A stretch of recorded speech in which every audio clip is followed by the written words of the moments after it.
What are the most unique archives found in Wales? Keep watching to find out.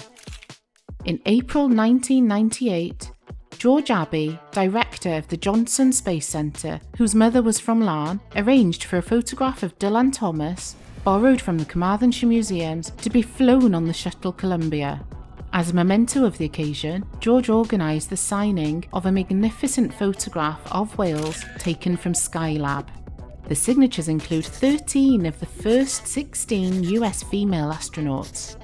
Beth Williams and Liz Lenoir, both the wives of astronauts, also signed it. George gave the photograph to them to present to the Mayor of Carmarthen during their visit to Wales in 1998.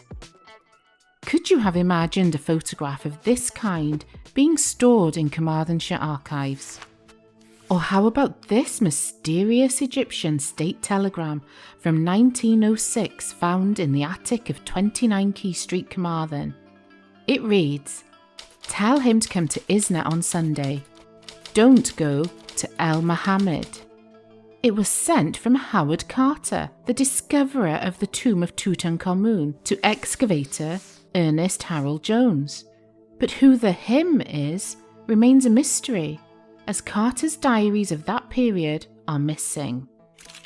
Down the road at Swansea University Archives, they have uncovered a rather unusual 19th century hand-drawn coded love letter. It reads, "My dearest Fanny, I am writing these few lines to tell you that I cannot live any longer without you. I worship you always.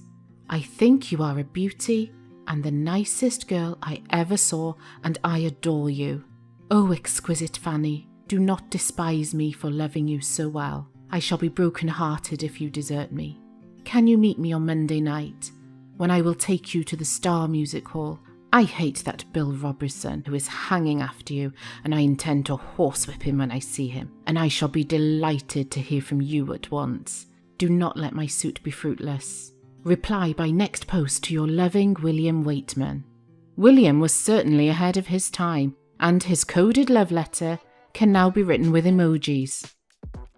Welsh archive collections are full of weird and wonderful things, like this dark rhyming Valentine's card written in 1840 for an unknown recipient, or this marriage register for the parish of Penrose found at Gwent Archives. It has a fatty smell, so it is thought to have been dipped in wax, not beeswax, but animal wax, which they have not seen anywhere else before. What could you discover at your local archives? It could be even more unique than these collections. Don't forget to like the video and let us know what you've discovered at your local archives in the comments.